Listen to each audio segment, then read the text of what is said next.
मुख्यमंत्री डॉक्टर मोहन यादव जी का स्वागत अभिनंदन।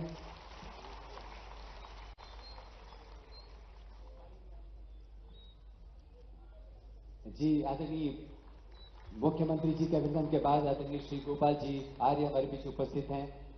जैसा कि हमने आपको बताया, एक विशेषज्ञ उपस्थिति उनकी हमारे बीच बन रही है। ये जो रानी दुर्गावती की प्रतिभा, हमारे मध्य प्रदेश का गौरव, ऐसी वीरांगना की स्मृति बहुत ही समीचीन है। आदरणीय गोपाल जी आर्य जी का स्वागत अभिनंदन माननीय मंत्री श्री राकेश सिंह जी कर रहे हैं। एक बड़ा उपस्थिति, मार्गदर्शक उपस्थिति आज उनकी बन रही है। तुलसी का पौधा, ये प्रतीक चिन्ह उत्तरी प्रदान कर सम्मान अभिनंदन। और इसी के साथ एक और उपस्थिति आदरणीय टीपीसी जी की भास्कराचार्य संस्थान के प्रमुख, आज वे भी एक विशेष मार्गदर्शक उपस्थिति गरिमामय उनकी हमारे बीच बन रही है। उनका भी माननीय मंत्री जी सम्मान कर रहे हैं।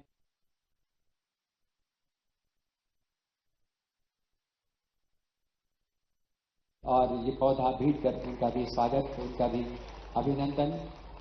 और स्वागत के इस क्रम में अब हम माननीय मंत्री लोक निर्माण विभाग के स्वागत के लिए श्री KPS राणा से हम निवेदन करते हैं, वे प्रमुख सचिव महोदय का स्वागत करें।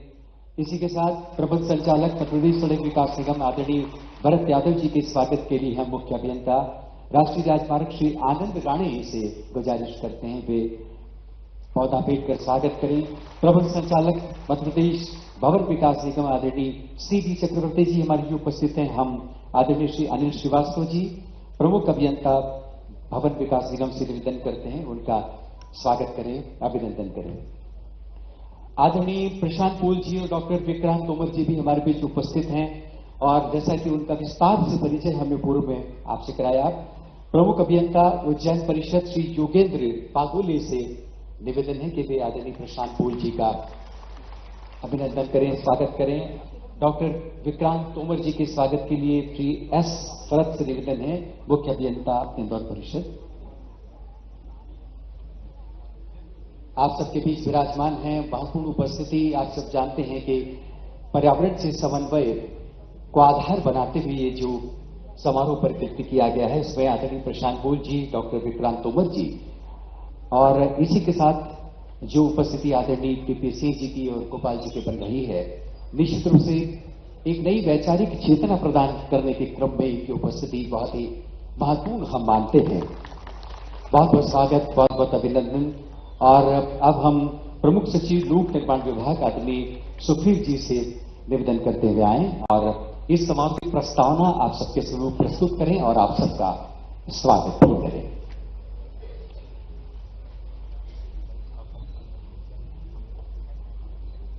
नमस्कार।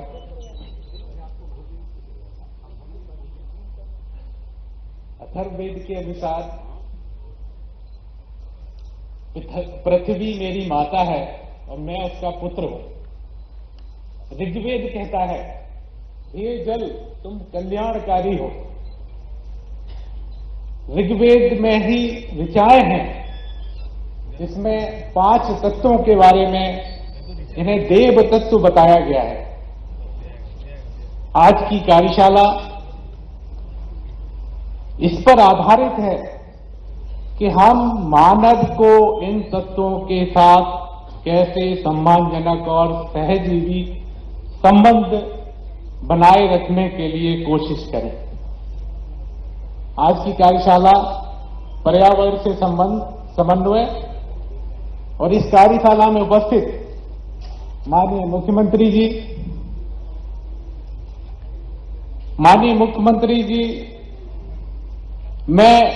मैं बहुत संक्षिप्त में अपनी बात कहूंगा, मैं बाद में बताऊंगा कि वो कैसे समन्वय करते हैं।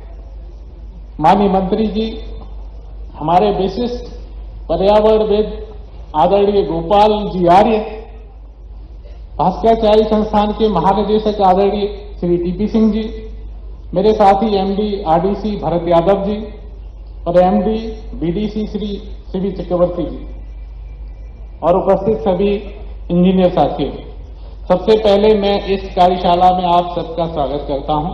आपका बहुत बहुत स्वागत है, अभिनंदन है। और जो मंच पर बैठे लोग हैं उनका भी मैं बहुत बहुत अभिनंदन करता हूं। मैं संक्षेप में 2-3 बातें कहूंगा। माननीय प्रधानमंत्री जी ने एक पेड़ एक मां के नाम कार्यक्रम शुरू किया और ये लगभग 3 साल से और उससे पहले दूसरे नामों से चल रहा है।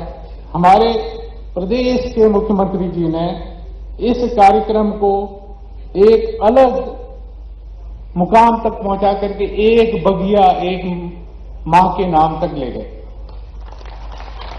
और एक ये मध्य प्रदेश ही पहला राज्य था जिन्होंने इस तरह की सोच और संकल्पना व्यक्त की।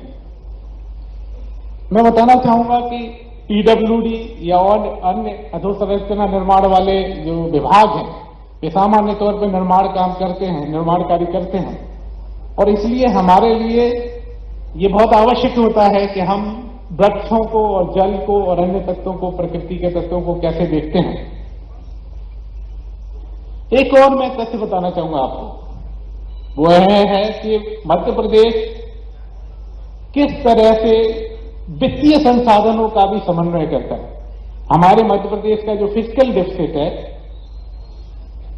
उससे बराबर या उससे ज्यादा अन्य जो अतिगढ़ आए उनको भी मैं बताना चाहूंगा इस चीज, उससे ज्यादा अधोसंरचना पर व्यय करता है। जबकि अन्य राज्य, कई राज्य ऐसे हैं जो फिस्कल डेफिसिट के बराबर के जो ऋण की राशि रहती है उससे वेतन बांटते हैं। ये समन्वय है विकास के साथ और ये विकास मैं आंकड़े भी बताऊंगा बहुत संक्षिप्त में कि पिछले अगर 3 साल की आर्थिक दर देखें तो मध्य प्रदेश की आर्थिक विकास दर 1500 से लेकर के 2000 बेसिस पॉइंट मतलब 1.5 से 2% ज्यादा रही है मध्य प्रदेश की। पिछले वर्ष के अगर आंकड़े देखें तो राष्ट्रीय जो विकास दर थी वो 6.6% थी, जबकि मध्य प्रदेश की 9.6 थी। ये मैं इसलिए कह रहा हूं कि समन्वय की बात के आधार पर ही कह रहा हूं मैं कि हमारी जो पद्धतियां हैं वो केंद्र सरकार का आपने नारा सुना होगा कि सभी समाज के सभी वर्गों का को साथ लेके चलने का, वहां भी एक समन्वय है। और मध्य प्रदेश जब प्रकृति के साथ समन्वय से काम करता है तो उससे आर्थिक विकास की दर भी बढ़ती है। जो लोग जानते होंगे मुख्यमंत्री जी को, मैं बताना चाहूंगा आपको कि वे अगर उद्योग की बैठक करके अगर वो विदेश से भी आते हैं तो यहां आकर के उतने ही सहनशीलता से, उतने ही गंभीरता से वो जल की संरचनाओं के कितने निर्मित हुए या कितने पेड़ लगे, उतनी गंभीरता से वो बैठक करते हैं और उसकी समीक्षा करते हैं।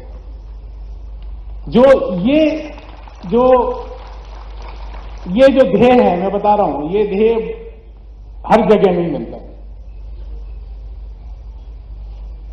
पिछले वर्ष से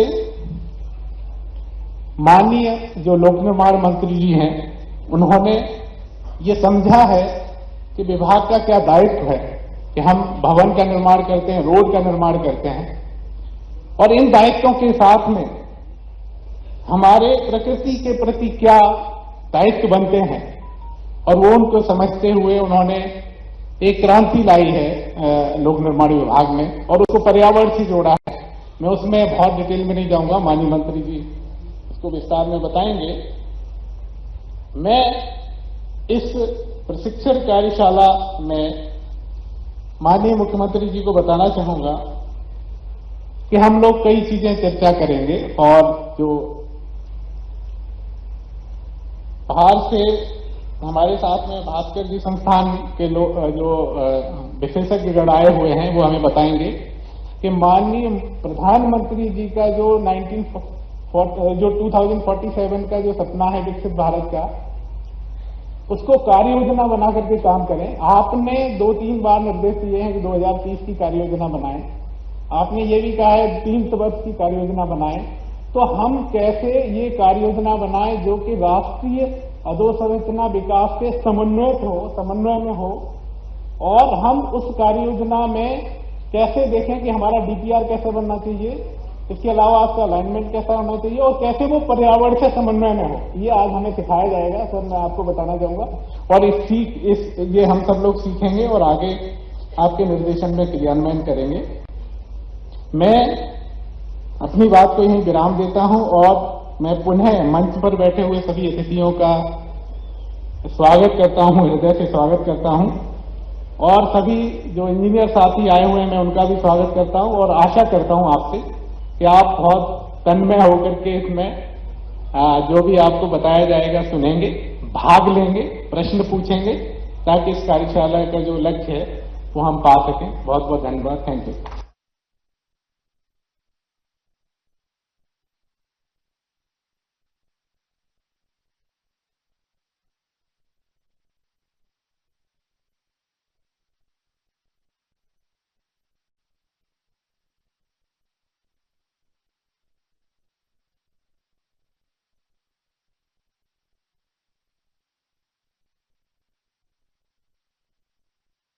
पत्थर और सीमेंट का ढांचा नहीं, बल्कि धरती मां के प्रति आभार का प्रतीक है। हमारा हर निर्माण इस धरती को संवारने, संजोने और आने वाली पीढ़ियों को कुछ लौटाने का प्रयास है। हमारे मुख्यमंत्री डॉक्टर मोहन यादव जी हर योजना में पर्यावरण को महत्व देते हैं।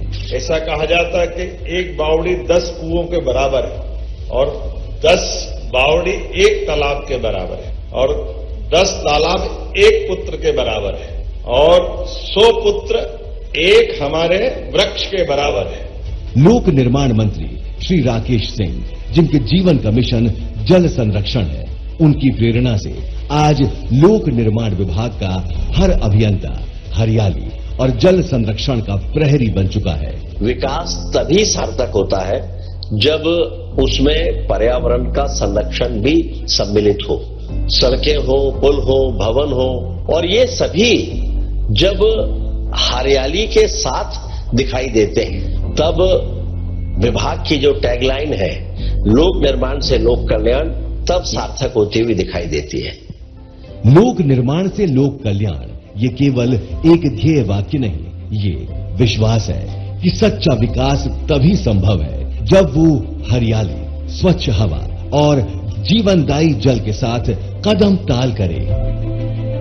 इसी भावना के साथ आया एक ऐतिहासिक दिन 1 जुलाई 2025, जब प्रदेश भर में एक हरित लहर दौड़ी। हमारे इंजीनियर और निर्माण दल एक साथ निकले और एक ही दिन में 2.5 लाख पौधे धरती की गोद में संजो दिए। लक्ष्य था 1 लाख, उपलब्धि पहुंची 2.5 लाख।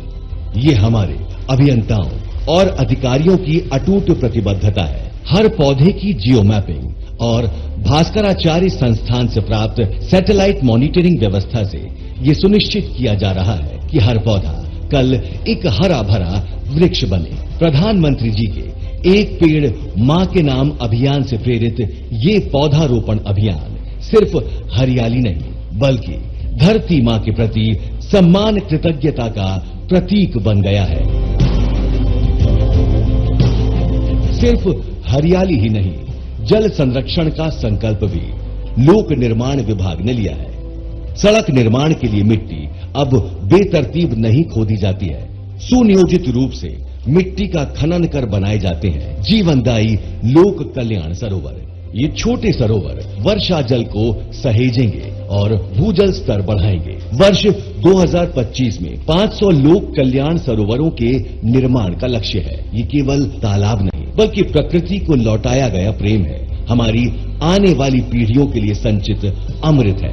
इसी दिशा में सड़क किनारे औसतन हर 1 किलोमीटर की दूरी पर रिचार्ज बोर बनाए जा रहे हैं, जो न सिर्फ ग्राउंड वाटर रिचार्ज करेंगे बल्कि सड़कों पर जल भराव को भी रोकेंगे। इस समय 850 किलोमीटर सड़कों पर 1000 रिचार्ज बोर्स का निर्माण प्रगति पर है और आने वाले समय में ऐसे ही 10,000 रिचार्ज बोर्स बनाने का लक्ष्य रखा गया है। सड़कों के साथ एलिवेटेड कॉरिडोर्स और फ्लाईओवर्स पर भी रेन वाटर हार्वेस्टिंग के लिए प्रावधान किए जा रहे हैं। इनसे हर साल करोड़ों लीटर पानी भूगर्भ में उतारना संभव होगा।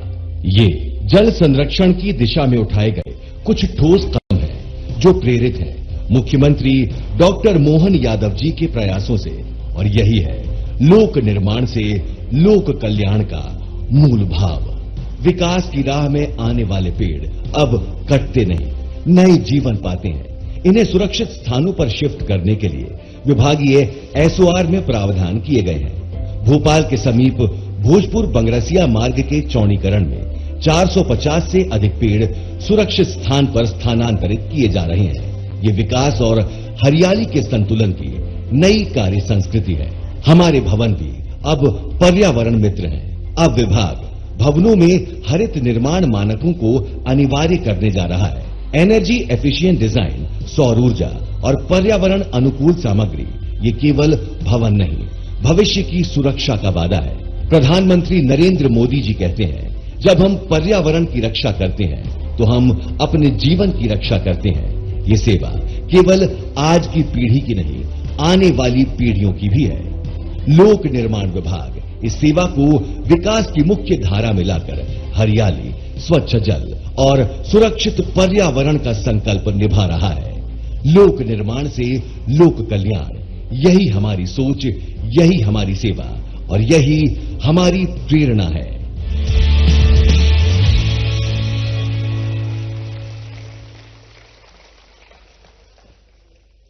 जिन आंखों में सपने होते हैं उन आंखों में भविष्य होता है, और जहां भविष्य होता है वहां जीने की अदम्य इच्छा शक्ति का संचय होने लगता है।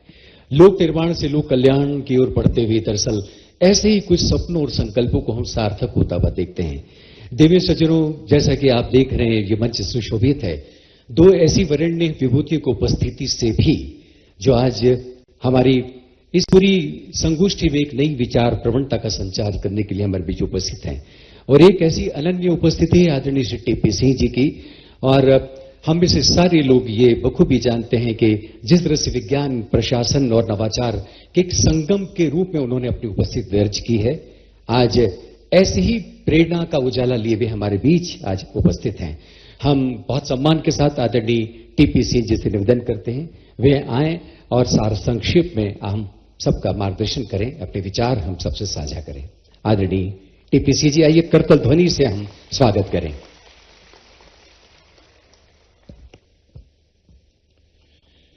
मध्य प्रदेश के माननीय मुख्यमंत्री डॉक्टर मोहन यादव जी, लोक निर्माण विभाग के मंत्री माननीय राकेश सिंह जी, आज के कार्यक्रम के मुख्य प्रवक्ता माननीय गोपाल आर्य जी, मुख्यमंत्री कार्यालय के अपर मुख्य सचिव श्री नीरज मंडलाई जी, लोक निर्माण विभाग के प्रमुख सचिव श्री सुखबीर सिंह जी, मध्य प्रदेश सड़क विकास निगम भवन विकास निगम के प्रबंध संचालक श्री भरत यादव जी, लोक निर्माण विभाग के प्रमुख अभियंतागण, मंच पर उपस्थित वरिष्ठ इंजीनियर्स और यहां इस कार्यक्रम में मध्य प्रदेश के कोने कोने से पधारे इंजीनियर्स बंधुओं एवं मीडिया साथियों, नमस्कार। मध्य प्रदेश सरकार का हमें सहयोगी बनाने में, हमें आमंत्रित करने में, जो हमें इस चीज के लिए आपके कृतज्ञ भी हैं और आभारी भी। गति शक्ति जो प्रोजेक्ट, पीएम गति शक्ति जो प्रोजेक्ट चालू हुआ है, उसकी विशेषता के बारे में बताते हुए किस तरह से हम निर्माण विभाग से जुड़े और आगे किस तरह के कार्य कर रहे हैं। हमारे यहाँ मुख्यमंत्री जी की सहमति से विभाग के लिए तय हुई थी, उसी दिन यह तय हो गया था कि आने वाले कल में मध्य प्रदेश के लोक निर्माण विभाग के इंजीनियर्स को जिस रूप में देखा जाएगा वो रूप ये होगा कि देश में कहीं पर भी लोक निर्माण विभाग के इंजीनियर्स की बात आएगी तो मध्य प्रदेश के इंजीनियर्स सर्वश्रेष्ठ रूप में उसमें हमें दिखाई देने वाले होंगे। वहां से जो बदलाव माननीय मुख्यमंत्री जी के नेतृत्व में तय हुए, हमारे इंजीनियर्स को हम लोगों ने अलग अलग राज्यों में भेजा, उन राज्यों में भेजा जिन्हें तकनीक की दृष्टि से हम बेहतर मानते हैं। सारे चीफ इंजीनियर्स गए, मुझे याद है माननीय मुख्यमंत्री जी को मैंने सारा घटनाक्रम बताया था कि जो तेलंगाना में चीफ इंजीनियर गए थे उन्होंने मुझे फोन करके कहा कि सर हम जिस सड़क पर खड़े हैं वो 6 साल पहले बनी है, लेकिन ऐसा लग रहा है कि जैसे वो 6 महीने पहले बनी है। तो मैंने उनसे कहा कि यही देखने के लिए हमने आपको भेजा है। लौट के आने के बाद उन्होंने कहा कि सर हमने गलत कहा था, वो 6 साल पहले नहीं, वो 7 साल पहले बनी हुई सड़क है। तो मैंने कहा कि क्या कारण है कि एक राज्य में ऐसी संरचना बन सकती है तो मध्य प्रदेश में नहीं बन सकती? उन्होंने कहा कि सबसे बड़ा कारण है हमारा बिटुमिन। माननीय मुख्यमंत्री जी से चर्चा हुई, उसके बाद ऐसे अलग अलग राज्यों में जो टीमें गई थी उन सबसे हम लोगों ने फीडबैक लिया। उसके बाद गुजरात हम सभी खुद गए 2 दिन के लिए, भास्कराचार्य इंस्टीट्यूट में, वहां पर हम गए। और मैं आभारी हूं आदरणीय सिंह साहब का कि देश में लगभग सारे विभाग आज भास्कराचार्य इंस्टीट्यूट के साथ काम करना चाहते हैं, लेकिन मध्य प्रदेश डॉक्टर मोहन यादव जी के नेतृत्व में वो प्रदेश है जहां के लिए आदरणीय सिंह साहब ने कहा कि मध्य प्रदेश के लोक निर्माण विभाग के लिए भास्कराचार्य इंस्टीट्यूट में हम अलग से ऑफिस खोलने के लिए तैयार हैं, जहां आपके इंजीनियर्स आए, यहां ट्रेनिंग लें, हमसे संपर्क करें और वापस लौट कर जाएं। वो सारे अनुभव मैंने माननीय मुख्यमंत्री जी को बताए थे, एक रिपोर्ट तैयार की। वो रिपोर्ट मैंने माननीय मुख्यमंत्री जी को दी थी। उसका एक एक पैराग्राफ माननीय मुख्यमंत्री जी ने पढ़ा और उसके बाद इस बात पर सहमति दी कि इसको लेकर आगे बढ़ना है। और वहीं से पहला निर्णय हमने किया था कि हम ऐसा कोई भी काम बाकी नहीं छोड़ेंगे कि हमारे इंजीनियर्स की छवि पर कोई आंच आए, और इसीलिए तय किया था कि बिटुमिन अब केवल और केवल सरकारी रिफाइनरियों से ही खरीदा जाएगा, केवल 3 कंपनियों से, ताकि जो बिटुमिन हमें मिले हमारे इंजीनियर अपने इंजीनियरिंग की ताकत पर यह साबित करके बता दें कि मध्य प्रदेश में भी 6 साल और 7 साल चलने वाली सड़कें बनती हैं। उसके साथ साथ बहुत सारे विषयों पर चर्चा हुई, निर्णय हुए, तय किया कि अगर हमें आगे बढ़ना है, प्रकृति के साथ तालमेल करना है, तो यह निर्णय किया कि हम हर 1 किलोमीटर पर एक रिचार्ज बोर बनाएंगे। प्रेजेंटेशन में हमने देखा, वो सारे विषय तय किए। एक ऐप हमने बनाया था, लोकपथ ऐप, माननीय मुख्यमंत्री जी ने स्वयं उसको लॉन्च किया था। प्रारंभिक रूप से विभाग के मन में बहुत सारे किंतु परंतु थे, लेकिन मुझे आज कहते हुए खुशी है, मुझे गर्व है आप सबकी कार्यक्षमता पर। मात्र 5 महीने बने हुए इस ऐप को हुए थे, और कौन बनेगा करोड़पति जैसे कार्यक्रम में अमिताभ बच्चन ने लोक निर्माण के इस ऐप के बारे में, लोकपथ ऐप के बारे में सवाल पूछा था। इसका श्रेय आप सभी को जाता है। 7 दिन की उसकी समय सीमा थी। क्या आप जानते हैं कि इस ऐप ने विभाग की छवि को सुधारने में कितनी महत्वपूर्ण भूमिका निभाई है? आप जानते हैं इस ऐप के कारण आपकी कार्य क्षमता को लेकर पूरे देश में सकारात्मक चर्चा हुई है, और इसलिए तय किया, पिछले दिनों यह विषय आया था, माननीय मुख्यमंत्री जी से भी इस विषय में निर्देश मिले कि अब 7 दिन के बदले आने वाले समय में इसको 4 दिन की समय सीमा में हम लेकर आएंगे, क्योंकि NHAI केवल 48 घंटों के अंदर अपने ऐप के माध्यम से गड्ढों को भरने का काम करता है। तो हमारे पास तो आप जैसे क्षमतावान इंजीनियर्स हैं, तो 4 दिन में हम निश्चित रूप से इसको कर सकते हैं। लेकिन इसके साथ साथ तकनीक की दृष्टि से भी आप अपडेट रहें, किसी तरह की कठिनाइयां आप महसूस ना करें, उसके लिए नवाचारों के साथ आपको ट्रेनिंग मिले, इसके लिए भी तय किया है। आपके साथ वर्चुअली जब हम जुड़े थे, तो जो आपसे ही प्राप्त सुझाव थे, उनके आधार पर, उनसे प्राप्त बिंदुओं के आधार पर कैपेसिटी बिल्डिंग का मध्य प्रदेश में एक ऐसा मॉड्यूल हम तैयार करने जा रहे हैं जो संपूर्ण भारत में किसी भी राज्य में कहीं पर भी लोक निर्माण विभाग के पास नहीं है। देश में पहली बार वो मध्य प्रदेश के लोक निर्माण विभाग में प्रारंभ होगा, जो आपकी कार्यक्षमता को कई गुना बढ़ाएगा। हमने आग्रहपूर्वक विभाग के एडवाइजरी कमेटी में माननीय प्रशांत पोल जी, माननीय विक्रांत तोमर जी यहीं विराजमान हैं। हमने इनको शामिल किया है। उनमें से प्रशांत पोल जी खुद एक इंजीनियर भी हैं, सुप्रसिद्ध चिंतक और विचारक भी हैं। विक्रांत जी अपनी महत्वपूर्ण भूमिका के लिए पूरे विश्व में जाने जाते हैं। ऐसे लोगों के साथ हम इंजीनियर्स को लेकर एक ऐसे रास्ते पर बढ़ रहे हैं जहां लोक निर्माण विभाग नवाचारों के साथ आने वाले समय में देश में सर्वोच्च स्थान पर दिखाई देगा। और मुझे खुशी है हमारे उठाए हुए हर कदम पर मध्य प्रदेश के मुख्यमंत्री डॉक्टर मोहन यादव जी की न केवल सहमति है बल्कि उनका आशीर्वाद विभाग के कर्मचारियों के साथ है, विभाग के साथ है, केवल इस बात के लिए कि आने वाले समय में हमारे किसी भी इंजीनियर की कार्य क्षमता पर कोई उंगली ना उठे। इस विभाग की तैयारी इस तरह से होना चाहिए। और मुझे कहते हुए खुशी है कि विभाग के एक एक इंजीनियर ने इन नवाचारों के साथ जिस तरह से अपने आप को आत्मसात किया है उससे आने वाले 6 महीनों के अंदर अधिकतम 1 वर्ष के भीतर पूरे देश में मध्य प्रदेश का लोक निर्माण विभाग एक अलग तरह की भूमिका के साथ जाना जाएगा। और इसमें आप सबकी सबसे महत्वपूर्ण भूमिका होगी। और इसमें सबसे ऊपर हमारे नेतृत्वकर्ता डॉक्टर मोहन यादव जी का समय समय पर मिलने वाला साथ और उनके वो निर्देश होंगे जिनके कारण हम बेहतर भूमिका में आने वाले समय में दिखाई देंगे। कहने के लिए बहुत सारी बातें हैं लेकिन मैंने केवल वो बातें आपसे की हैं जो मुझे लगता था कि आप सबके साथ मुझे आज करना चाहिए, अपने मन की बातें जो मुझे कहना थी। मैं एक बात जरूर आप सबसे कहना चाहूंगा कि कभी ये मत मानिए कि हमारे अकेले के प्रयास करने से क्या फर्क पड़ने वाला है। जब एक एक व्यक्ति अपने हिस्से की जिम्मेदारी निभाता है तो व्यापक परिवर्तन आता है। मैं एक छोटी सी कहानी के साथ, जिसको मैं पहले भी कई बार व्यक्त कर चुका हूं, अपनी बात समाप्त करूंगा कि एक बार एक गांव में आग लगी, भीषण आग थी। हर कोई उस आग को बुझाने के लिए दौड़ पड़ा। जिसके पास जो साधन थे वो लेकर नदी पर जाता था और लाकर आग पर डालता था। आग बुझने का नाम नहीं ले रही थी।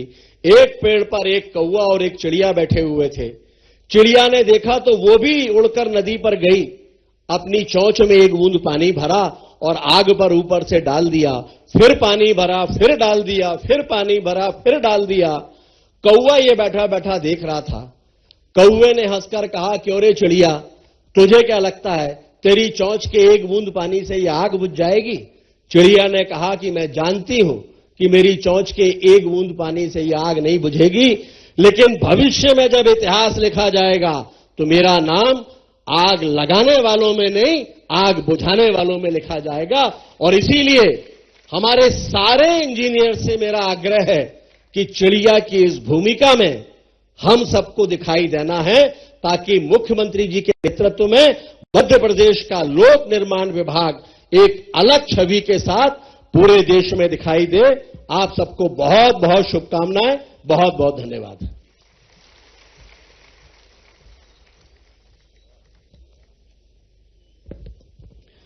बहुत ही प्रेरक और बहुत ही सकारात्मक भावनाओं से प्रेरित उद्बोधन माननीय मंत्री जी का हमने सुना।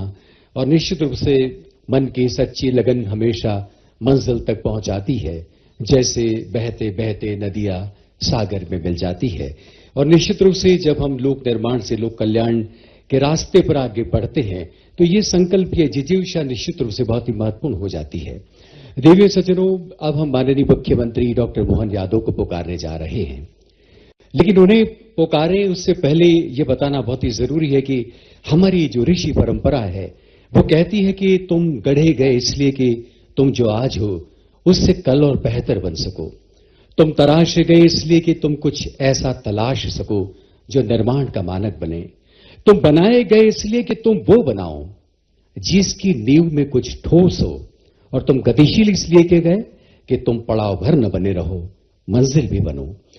मध्य प्रदेश के जो नए अभ्युदय में हम नई मंशाओं को और सपनों को देख रहे हैं, उसमें निश्चित रूप से डॉक्टर मोहन यादव के मन को भी अलग से पढ़े जाने की दरकार है। और इसी भावना से भरकर, इसी उम्मीद से भरकर हमारे बीच आज माननीय मुख्यमंत्री डॉक्टर मोहन यादव पधारे हैं। जोरदार तालियों से आइए हम हमारे प्रदेश के ऐसे मुखिया का स्वागत करें और बहुत सम्मान से उन्हें आज के इस विशेष समागम में अपने उद्बोधन के लिए आमंत्रित करें। माननीय मुख्यमंत्री डॉक्टर मोहन यादव।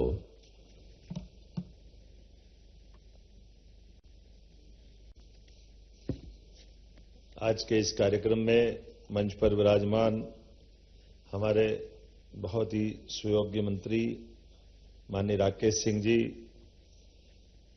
मेरे विद्यार्थी परिषद के समय के मार्गदर्शक और पर्यावरणविद माननीय गोपाल आर्य जी,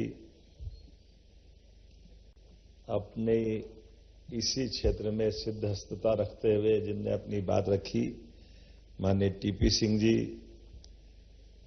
सुखवीर सिंह जी, भरत यादव जी, चक्रवर्ती जी, केपीएस राणा जी, इस अवसर पर मौजूद आप सब। आज का विषय थोड़ा हटके भी है और माननीय राकेश जी ने कहानी के माध्यम से इसका मर्म बताने का प्रयास भी किया है। आमतौर पर पर्यावरण से समन्वय और लोक निर्माण, ये ऐसा लगता सूर्य और चंद्र की तरह है। जब सूर्य निकलता तो चंद्र अपनी जगह छोड़ देता है और जब चंद्र निकलता तो सूर्य को अपनी आभा छिपाना पड़ती है। दोनों अलग अलग भूमिका में, लेकिन कितना सुखद समन्वय शब्द इसमें आया है।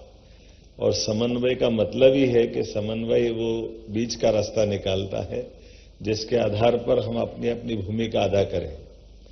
जब निर्माण की बात आ रही है और निर्माण में भी लोक निर्माण की बात आ रही है तो निर्माण के साथ कई चुनौतियां आती, और चुनौतियों में मैं जाने के पहले अभियंता की तरफ आपका ध्यान आकर्षित करना चाहूंगा, इंजीनियर शब्द के प्रति। तो इंजीनियर शब्द की तरफ जब हम देखते हैं तो इंजीनियर का अर्थ क्या है? तो इंजीनियर का अर्थ है विज्ञान, गणित और तकनीक। इन तीनों क्षेत्रों में समान रूप से जो सिद्धहस्तता रख ले वो अभियंता कहलाता है। ये हमारा जिसके नाते से आपको जाना गया है, ये उस मूल भाव की तरफ हमको जाना पड़ेगा। और एक तरफ जब आप इसमें देखते हो तो अभियंता को तकनीकी ज्ञान के आधार पर मशीनों, संरचनाओं, प्रणालियों, कई प्रकार की व्यवस्थाओं से अपने आप के ज्ञान कौशल के साथ उपलब्ध संसाधनों का बेहतर से बेहतर उपयोग करने की तरफ लगातार सतत रूप से वो ज्ञान को विज्ञान की तरह लेकर निकले। और इन व्यवस्थाओं से जब हम जोड़ के देखते हैं तो अब थोड़ा सा उधर अलग हटके है, जिसका आपने 170 साल पुरानी रेल प्रणाली से जोड़ करके राकेश जी ने बात कही। हमारे अपने कई निर्माण के, और वैसे तो हड़प्पा कालीन पुराने सिंधु घाटी सभ्यता की निर्माण की रचनाएं, उसमें जल निकासी के प्रबंधन, पुराने स्थापत्य के नमूने, कई प्रकार के आज भी अद्भुत चीजें हैं जो हमको दिखाई देती है कि हमारे यहाँ स्थापत्य का ज्ञान नया नहीं है, लेकिन ये परिस्थिति जन्य नहीं है, प्रकृति जन्य है। प्रकृति के साथ जोड़ करके ही देखा गया है। अभी आपने एक डैम का उदाहरण दिया, राकेश जी ने सही कहा है। अभी मैं भी आपको वैसे बता भी चुका हूं, हम भी जानते भी हैं कि भोपाल की रचना ही अगर अपन देखें, भोपाल जैसा महानगर एक तरह से राजधानी का हमारा नगर है, लेकिन यहां की जल रचना आज भी जीवंत है। बड़े तालाब से पानी हमको पीने का मिलता है। बड़ा तालाब हमारे लिए सजावट की चीज नहीं, लेकिन बड़ा तालाब सजावट की चीज नहीं, लेकिन बड़ा तालाब बना कैसे? तो बड़े तालाब को बनाने के लिए जिस रचना का उपयोग किया गया वो आज भी हमारे लिए आधुनिक साइंस की दृष्टि से पुराने विज्ञान को ज्यादा मान्यता देने वाली है। कि आमतौर पर पानी की रचना जिसमें डैम में पानी भरना है तो पानी का डैम नदी की मुख्य धारा को रोक करके ही बनाया जाता है। मुख्य धारा से पानी पीछे रुकेगा, डैम बन गया। लेकिन ये वो टेक्नोलॉजी है जो एक चट्टान को चारों तरफ से, जो ऑलरेडी पुरानी प्राकृतिक चट्टान से पानी को स्टोर कर लिया है, उसकी कोई मुख्य धारा नहीं रोकी। और उसका लेवल मेंटेन करने के लिए पानी जब ज्यादा आ जाएगा तो वीआईपी रोड पे कभी पानी नहीं पहुंच रहा है, क्योंकि कोलार की तरफ बहुत निस्तारीकरण की छोटी सी रचना है और उससे पानी का मेंटेन करते, ज्यादा पानी हो गया तो पानी निकाल दिया, अदरवाइज वो पानी भरा हुआ है, उससे आगे पीछे कुछ नहीं। तो ये आज भी हमारी उस निर्माण लागत को भी कम कर रहा है। जो बड़ी ताकत, जब बड़ी नदी की मुख्य धारा को बंद करोगे तो बहुत सारा लोहा लगेगा, स्ट्रक्चर बहुत प्रकार के लगाने पड़ेंगे, और जब वो टूटता तो कभी मोरवी की डैम की तरह कई नीचे की रचनाओं में नगरों को, कितने को संकट डालता है। जब बड़े डैम, और इसकी एक उम्र होती है, जाने के बाद उसका समय आता ही है। लेकिन ये जो हमारे निर्माण की पुरानी रचना है, ये रचना हमको आज भी उसी प्रकार से लालायित कर रही है जिसको आज के संदर्भ में देख ले। अभी अपने सामने देखते देखते कुछ वैसे आप लोगों ने भी अच्छा प्रयोग किया है कि जंगल के जानवर भी बचना चाहिए, सड़क भी निकलना चाहिए। तो अब ये प्रयोग हो गया कि नहीं, ऊपर से पुल बना दो, नीचे से जानवर आने जाने का रास्ता रख दो। ये भी अभी अब नया सिस्टम चालू हो गया। हमारे टाइगर भी सुरक्षित, जंगल भी सुरक्षित, आवागमन का निर्बाध मार्ग भी चालू हो गया। ये तो छोटी सी बात, लेकिन सड़कों को भी ब्रिज की तरह उपयोग कर ले, ये जो आवश्यकता के साथ, पर्यावरण के साथ तालमेल करने की। लेकिन निर्माण में लगने वाली सामग्री, उसकी मात्रा, उसका तरीका, ये तो चिंता का विषय है ही। हम अगर इसको गलत नहीं ले तो अभी से 10-20 साल 25 साल पहले तक मैं समझता हूं हम में से हर एक जिस घर गांव से निकल के आया है उसके मकान कोई आरसीसी कंक्रीट के नहीं थे, लेकिन वो हर मौसम को, हमारे भारतीय मौसम को झेलने के लिए पर्याप्त, ठंड गर्मी बरसात लकड़ी के और उस प्रकार के मकान थे कि कोई तकलीफ नहीं थी। और मकान बनता था तो पूरे घर वाले इकट्ठे हुए लग जाते थे। आज छोटे से छोटे गरीब आदमी का भी मकान बनाएंगे तो ये जो सीमेंट कंक्रीट के माध्यम से जो मकान बन रहा है, और कई बार मैं तो आपका भी देखना, मेरे गांव के अंदर तो आप भी इस बात को महसूस करते हैं कि हमारे यहाँ शहरी क्षेत्र में तो प्लाट काटते हैं, टीएनसी से कराया, नगर निगम या स्थानीय निकाय जो भी हो गए उससे सिलसिले लगाते हैं, तो प्लाट साइज तो मालूम रहती है। लेकिन गांव के अंदर जब मकान बनाने निकलते हैं तो कोई प्लाट तो है नहीं, तो भूल ही जाते कि कितना बड़ा बनाना है। तो मकान बनाना कि गोडाउन बनाना मालूम नहीं पड़ता है। कई बार ऐसे मकान बनाने में और उसकी साइज बड़ी करने में ये होड़ा होड़ी लगती कि पास वाले ने बनाया मुझसे और थोड़ा बड़ा बनाऊंगा, तो मालूम पड़ा 2 बीघा जमीन बेच दो भले, लेकिन मकान उससे बड़ा बनाना चाहिए। और मकान उससे बड़ा बनाते बनाते मालूम पड़ा प्लास्टर के पैसे खत्म हो गए, सालों तक ऐसी ईंटें दिखती रहती है। ये जो आज के इस निर्माण कार्य के ये नए प्रकार है। इसी प्रकार से इनकी सीमेंट की, सरिये की, इनकी डिजाइन की गुणवत्ता के साथ उसकी पूरी प्लानिंग में कितनी जरूरत है, कितना लगाना कितना नहीं लगाना है, कि हमारे सामने ये भी एक संकट है। तो ऐसे आज के समय में, वैसे वो मैं जनरल बात बोल रहा हूं, पीडब्ल्यूडी के संदर्भ में नहीं बोल रहा हूं, क्योंकि पीडब्ल्यूडी संदर्भ में आजकल तो बीडीसी अलग होगा, ये अलग होगा, तो मैं भी मुश्किल पर पड़ जाता हूं, तो मैं किसके लिए बोलूं।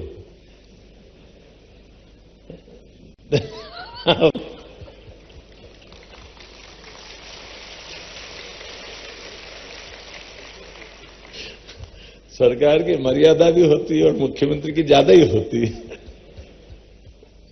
लेकिन समझदार को इशारा काफी रहता है। मैं जो बोलना चाह रहा हूं आप समझ रहे होंगे। ऐसे में हमने ये पवित्र भाव के साथ पर्यावरण और समन्वय निर्माण, लोक निर्माण विभाग के माध्यम से मैं मंत्री जी को बधाई देता हूं, पूरे विभाग को बधाई देता हूं। वाकई आपका बहुत सुंदर एक तरह से मन का संकल्प हुआ, और इस दृष्टि से हमारा ये बड़ा निर्णय है। पूरे देश की कई सारी राज्य सरकारें, कई सारे निर्माण के फील्ड डिपार्टमेंट अपना अपना काम कर रहे होंगे, लेकिन इस प्रकार के संकल्प से चलने से हमारी मन की शुचिता भी दिखाई देती है, हमारी ध्येय निष्ठा भी दिखाई देती है, और हमारे अंदर के अंतर्मन की इस भावना भी दिखाई देती है कि सरकार का पैसा तो है, लेकिन सरकार के पैसे के साथ साथ हमारे अंदर आत्मा बैठी है जो इस अच्छे बुरे का फैसला करती है, और आत्मा को परमात्मा से जवाब देना है कि वो परमात्मा के घर जब जाएंगे तो हमने किया क्या है, इसके जवाबदार हम ही हैं। मैं समझता हूं इस भाव को भी हमको अंदर से महसूस करने की जरूरत है कि हमारे द्वारा किया गया कोई भी काम हमको भी तो अच्छा लगना चाहिए। जिसने दिया लिया वो बात की बात है, हम भी उसके लिए बराबरी के जवाबदार हैं। ऐसे में सरकार का बेहतर से बेहतर वो निर्माण की दृष्टि से, लागत की दृष्टि से, उपयोगिता की दृष्टि से और पर्यावरण की दृष्टि से सभी प्रकार से श्रेष्ठ हो जाए। और बिटुमिन की आपने बात कही, वो सही बात है कि वो हमारा मूल रूप से तो पेट्रोलियम का वो रॉ मटेरियल ही है जो वेस्ट की तरह था, काम में आता था। मैं अपने उज्जैन की दृष्टि से देखता हूं कि नदी के किनारे और खासकर जहां काली मिट्टी होती है, हमें से कई यहाँ इंजीनियर भी बैठे होंगे, हमारी सड़क डामर की बनती और बनते बनते वो एक पे एक लगाते लगाते किधर लगाते जाते 2-3-4 महीने बाद वो मिट्टी के अंदर की ताकत ही नहीं उसको झेलेगी, या बारिश के मौसम में कैसे चलेगी। तो यही चुनौती रहती थी कि वो चलेगी कितने दिन तक। 2-3 सड़कें तो ऐसी सिंहस से 2 सिंहस तक वो हमेशा बनती टूटती रहती थी। लेकिन थोड़ी समझदारी हुई कि हमने सीमेंट कंक्रीट से बना दी प्रॉपर, तो 2 सिंहस तो कुछ नहीं बिगड़ा। पैसा तो लगा, लेकिन वहां होना क्या चाहिए, कैसे काम करना चाहिए, केवल थोड़ा सा। तो जहां जहां की हमारी मिट्टी की अपनी प्रकृति, उस मिट्टी की प्रकृति में जहां जैसी आवश्यकता है, क्या वो निर्माण हम कराएं, उसके तरह से हम प्रोत्साहित करें। अब ये अलग बात है, वो एस्टीमेट थोड़ा सा फर्क पड़ता है, लेकिन मत बनाओ लंबा चौड़ा, छोटा बना दे, उसमें क्या फर्क पड़ता है। लेकिन अपना रुपया ₹1.25 में तो चलना चाहिए, उसमें क्या फर्क पड़ता है। कई बार हमारी जो निर्माण की कई प्रकार से बोलने के लिए तो बहुत सारी बातें, लेकिन चूंकि मैं तो आज आपको सुनने भी आया था, लेकिन संयोग से मैंने माननीय गोपाल जी भाई से अनुमति ले ली है। आज हमारे पंडित दीनदयाल उपाध्याय जी ने एकात्म मानव दर्शन के विषय के 60 वर्ष पूरे हो रहे, जब उनने पहली बार ग्वालियर में विचार रखा था। और उस विचार के माध्यम से हमारी ये जो अपनी मूल भावना, ये भी एकात्म मानव दर्शन की है। आज भी जो हम बात कर रहे हैं, इसको इसी प्रकार से भी समझ सकते हैं जैसे हम अपने ये जो पिंड है, इसको पिंड को भी यत पिंडे तत् ब्रह्मांड कहा गया है। जो हमारा पिंड है वही ब्रह्मांड है, और ब्रह्मांड और पिंड में हमारी कई सारी समानता है, और उन समानताओं के आधार पर हमारी संवेदन, समन्वयवादी भाव भी, और हमारी इस शरीर की उपयोगिता, और इस शरीर की उपयोगिता, शरीर की समय की सीमा भी न कोई बढ़ा सकता है न घटा सकता है। हर एक के शरीर के एक एक सांस के साथ महाकाल आपकी आत्मा में विद्यमान है, जो अपने हर जीवन की आने जाने वाली सांस से आपको जीवन देता जा रहा, देता जा रहा, देता जा रहा है। आपकी एक दिन की जिंदगी में 1 लाख कोशिकाएं मरती है, तब आपका एक दिन का जीवन होता है। ऐसी कई सारी बातों के साथ मैं मान के चलता हूं। आज जब अपनी इतनी अच्छी बातों को आपने मौका दिया, इस कार्यशाला के लिए आपने जी को खास तौर पे आमंत्रित किया। बहुत अच्छे समाज सेवी पर्यावरण गोपाल आर्य जी यहाँ बैठे हैं। अब हमारी मुश्किल तो ये भी रहती है कि राजनेता ज्यादा बोले तो बड़ी मुश्किल में पड़ जाता है कि इनको ही ज्ञान हो गया क्या, बाकी क्या करने वाले हैं। तो मैं धृष्टता न करते हुए अपनी बात को यहीं समेटता हूं। सरकार के मुखिया होने के नाते से हमारे विभागों की दृष्टि आना चाहिए। इस भाषा में हम ये कहें, लीक से हटकर सोचने का तरीका, जिसके आधार पर हम अपनी उपयोगिता, हमारी भूमिका सरकार के साथ, प्रकृति के साथ में तालमेल करें। और हम बोल ही चुके हैं उन सारी बातों के साथ जिसके लिए हमने अपना ये पूरा आयोजन किया है। मेरी अपनी ओर से इस अवसर पर पीडब्ल्यूडी डिपार्टमेंट को बहुत गालियां पड़ती है निर्माण कार्य करते करते। मैं समझता हूं कि उस भाव के दृष्टि से भी हम इसको देखें कि आपकी भावना अच्छी रहती है, लेकिन आप भी बहुत सारे दायरे में बंधे रहते हैं।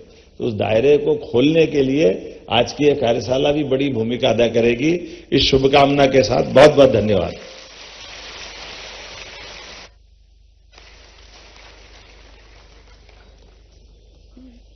बहुत धन्यवाद माननीय मुख्यमंत्री जी। जैसा उनका मन भाव है वैसा ही उनका उद्गार होता है, और इस अवसर विशेष पर जिस तरह से उन्होंने हमारा मार्गदर्शन किया, निश्चित रूप से हमारे इस प्रकल्प को लेकर उनका होना, उनका विचार बहुत ही महत्वपूर्ण भूमिका बनाता है। आदरणीय गोपाल जी का बहुत ही विनम्रता के साथ, आदर के साथ जिक्र किया आदरणीय मुख्यमंत्री जी ने। तो निश्चित रूप से एक पर्यावरण के आचार्य के रूप में आदरणीय गोपाल जी की उपस्थिति हमारे बीच आज बन रही है, और वे हमारा आग्रह स्वीकार करते हुए यहां पर उपस्थित हैं। बहुत सम्मान के साथ, आदर के साथ तब हम उनसे निवेदन करते हैं कि वे हमारा मार्गदर्शन करें। आदरणीय श्री गोपाल आर्य जी।